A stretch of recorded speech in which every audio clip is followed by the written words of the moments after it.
Waiting is not mere empty hoping. It has the inner certainty of reaching the goal. Ching Waiting has a bad rap in modern Western society.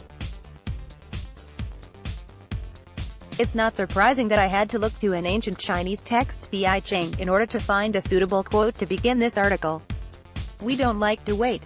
It's far easier to find quotes on the internet about seizing the day and making something happen. I've been an impatient person for much of my life. I wanted things to happen to me. I had a definite agenda in my 20s, finish college, start my career, get married, and have a family. So I declared a major and started knocking off my goals. When it was time to get married, I picked the most suitable person available and got on with it. I really didn't know much about waiting. I thought it was something you did if you didn't have courage or conviction. It was just an excuse not to take action. I know better now. What I've learned since then is that waiting is one of the most powerful tools we have for creating the life we want. The ego, or mind, is very uncomfortable with waiting. This is the part of you that fairly screams, do something. Anything is better than nothing. And, because we are a very ego-driven society, you'll find plenty of external voices that back up that message. The mind hates uncertainty, and would rather make a mistake than simply live in a state of not knowing, while the right course unfolds. There's a term I love that describes this place of uncertainty: liminal. A liminal space is at the border or threshold between possibilities. It's a place of pure potential. We could go any direction from here. There are no bright lights and obvious signs saying, walk this way.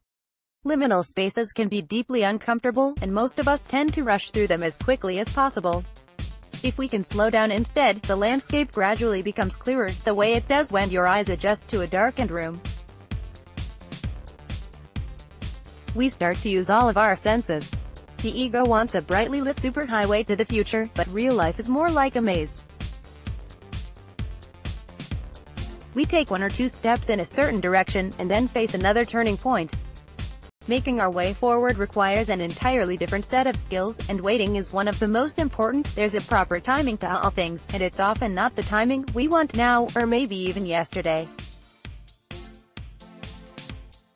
There are things that happen on a subconscious level, in ourselves, and in others, that prepare us for the next step.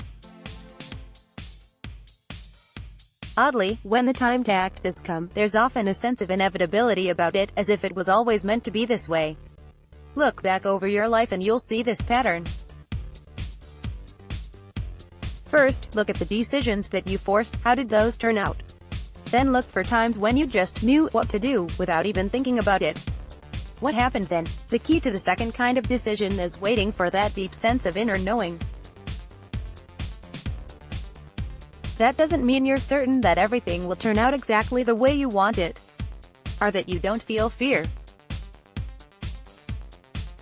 But there is a sense of, yes, now's the time, in your body that I liken to the urge that migratory birds get when it's time to leave town. They don't stand around debating whether to go, consulting maps and calendars. They just go when the time is right.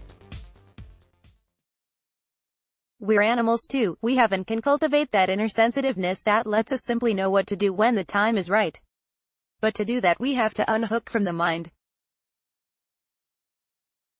Thinking is useful up to a point, but we usually take it far beyond the point of usefulness. We go over and over various options, trying to predict the future based solely on our hopes and fears. We talk endlessly with others about what we should do, hoping that they have the answers for us, and, ideally, trying to get everyone to agree. We think about what we should do, based on any number of external measures: common sense, morality, religion, family values, finances, and so on.